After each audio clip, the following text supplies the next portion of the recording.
طيب، النهاردة هنتكلم عن فيلم مش هبالغ لو قلت انه من اعظم الافلام اللي اتعملت في تاريخ السينما كلها. فيلم اقل ما يقال عنه انه تحفة فنية. فيلمنا النهاردة هو ارض الخوف، بطولة العبقري احمد زكي واخراج وتأليف داوود عبد السيد، اللي بياخدنا في رحلة غريبة مع البطل بتاعنا يحيى كان ضابط شرطة ناجح عايش في الجنة بتاعة الانضباط والنظام، لكن فجأة بيسيب كل ده وينزل أرض الخوف عشان يتحول لآدم. وتعالوا نشوف سوا قد إيه الفيلم ده عظيم ومكتوب بعبقرية.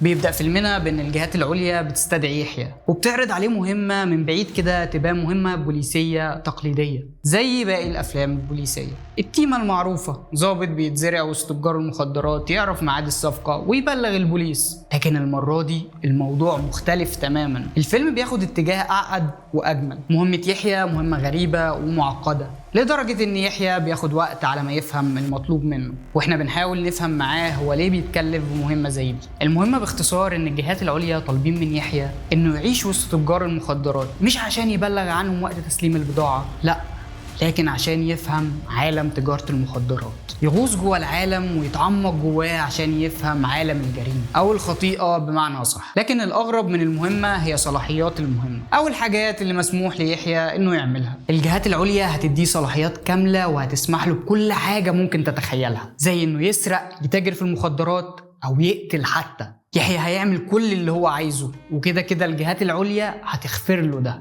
ومش بس كده، الفلوس اللي يحيى هيكسبها أثناء وجوده مع تجار المخدرات هتبقى بتاعته، والجهات العليا مش هتاخد منها ولا جنيه. مع بداية المهمة يحيى بياخد اسم حركي وهو آدم، وده هيكون اسمه على مدار المهمة كلها. وفي الغالب مهمات الشرطة بيكون ليها مدة معينة، لكن الغريب هنا إن المهمة هتستمر لحد نهاية حياة يحيى، أو بمعنى أصح هتكون هي حياته كلها. مفيش حاجة هنا اسمها 2 و3 والمهمة تخلص، لأ، طول ما انت عايش فانت جوه المهمة. آدم بيقبل العرض المجنون ده وبيمضي العقد وبيسيب جنة الراحة بتاعة الشرطة وينزل لأرض كلها مشاكل وأخطار. بينزل لأرض الخوف. لو شفت الفيلم كده من بعيد ممكن تفتكر انه مجرد فيلم بوليسي عادي، لكن لو ركزت شوية هتلاقي ان الفيلم عبارة عن رمزية كبيرة لرحلة الإنسان من أول ما خرج من الجنة ونزل على الأرض في مهمة مش مفهومة ومعقدة ومليانة حيرة وأسئلة بالظبط زي مهمة يحيى في الفيلم. حتى اسم يحيى الحركي بيكون آدم، كأن الكاتب بيشاور هنا بوضوح على إن البطل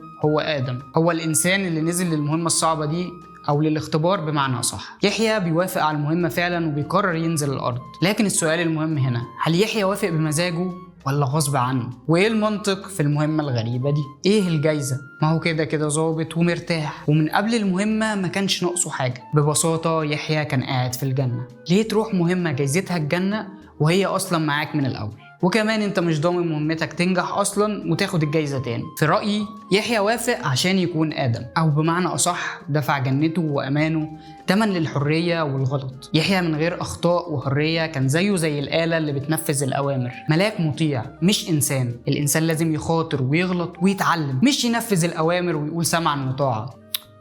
بس هل يحيى اختار ينزل بمزاجه ولا ده كان امر بينفذه؟ هل الجهات العليا كانت صريحه معاه ولا خدعته؟ تعالوا نفصص الاسئله دي وندور على اجابات مقنعه في رحلتنا جوه الفيلم. وخلال الرحله دي هيبان لك قد ايه كاتبنا داوود عبد السيد كاتب عبقري. الكاتب اختار الشخصيه اللي تعرض الصفقه على يحيى وكان اسمها اللواء مأمون. مأمون في اللغه معناها الشخص الامن اللي تقدر تثق فيه وتمشي وراه وانت مغمض. لكن للأسف أثناء الفيلم هنكتشف العكس تماما. في مشاهد البداية يحيى بيمسك التفاحة وبياكلها، في رمزية جميلة من الكاتب إنه قرر يغلط ويبقى آدم، بالظبط زي ما القصة المشهورة بتحكي عن التفاحة اللي طردت آدم من الجنة. يحيى بأكله للتفاحة قرر إنه يكون فاسد بجد وينزل لأرض الخوف. وهنلاحظ إن البرق والرعد بيسيطروا على المشهد أثناء الصفقة وأكل التفاحة. وبالنسبة لي الحيرة بدأت من هنا، من أول دقايق في الفيلم. هل مأمون وتفاحته هم الإغواء الشيطاني ليحيى؟ وهل الصفقة دي هي صفقة ملعونة؟ والرعد والبرق علامة على غضب الإله على اللي يحيى بيعمله؟ أصل فكر معايا، الصفقة جوهرها إنك تكون فاسد وتعمل كل حاجة غلط، كل جريمة وكل ذنب مباحين، وكمان فيها وعد إن الجهات العليا أو الإله بمعنى أصح هيغفر له كل حاجة. ولا هل الاستدعاء فعلا جه من الجهات العليا واللواء مأمون هو رمز للأمان والثقة دي فعلا، وإن الجهات العليا اختارت يحيى لأنه فعلا جدير بالثقة دي، وإنه عاقل ومدرك كفاية عشان يخوض اختبار صعب زي ده. وهنا ممكن نقول إن البرق والرعد كانوا تنبيه من الجهات العليا ليحيى بخطورة مهمته. طب مش يمكن يحيى قرر بنفسه وبملء إرادته انه يكون ادم؟ اصل محدش قدم التفاحه لادم. لو خدت بالك ادم مد ايده باختياره واختار انه ياكلها. هل اختار انه يغلط ويتعلم بدل ما يطيع ويقول حاضر؟ هل اختار الحريه بدل السجن حتى لو السجن امن؟ فهل فضل ارض الخوف على جنه الامن؟ ويمكن البرق والرعد هنا مجرد صدفه. الموضوع محير، ولما تشوف الفيلم وتركز فيه هتعرف قد ايه انت مش قدام حاجه سهله. والحيره دي هتكمل معانا طول الفيلم لكن بشكل أجمل. الفيلم مش بس فلسفيا ممتع، لا هو مكتوب أدبيا ومعالج فنيا بشكل مخليه لوحة مكتملة، تحفة فنية مفيهاش غلطة. مش بس الحيرة دي هتكمل معانا، لا دي الأسئلة هتكتر وهتشدك تكمل الفيلم عشان تعرف إجابتها.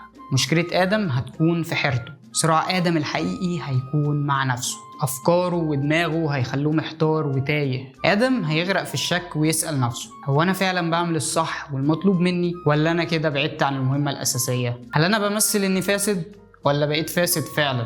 كمان الإحساس بالخوف هيحاصر آدم ويسيطر عليه، وهيسأل نفسه سؤال بيستمر معاه على مدار المهمة لآخر الفيلم: هل الجهات العليا لسه معاه ومتابعينه فعلا ولا سابوه؟ الشك بيفضل يزيد، وفي لحظة عبقرية آدم بيبص على جسمه وبيحرك إيده كأنه بيتأكد إنه حي، أو كأنه بيسأل هل أنا لسه موجود ولا أنا في كابوس سخيف؟ طب هل أنا فعلا في مهمة ولا دي كلها تمثيلية أنا اللي عاملها وبضحك بيها على نفسي عشان أبرر فسادي وأريح ضميري؟ الأسئلة دي بتعدي من دماغ آدم وتخترق الشاشة وتوصل لدماغنا إحنا كمشاهدين. هنبدأ إحنا كمان نسأل، هو إحنا ليه هنا؟ وإزاي نعرف إذا كنا بنعمل الصح؟ هل في جهة عليا فعلا بتتابعنا ولا احنا لوحدنا في أرض الخوف؟ بس رغم كل الشك والعذاب ده، ورغم ان آدم بيرتاح بعيد عن أرض الخوف في نهاية الفيلم، إلا ان آدم بيكون متأكد من حاجة واحدة بس، انه دايما بيحن لأرض الخوف.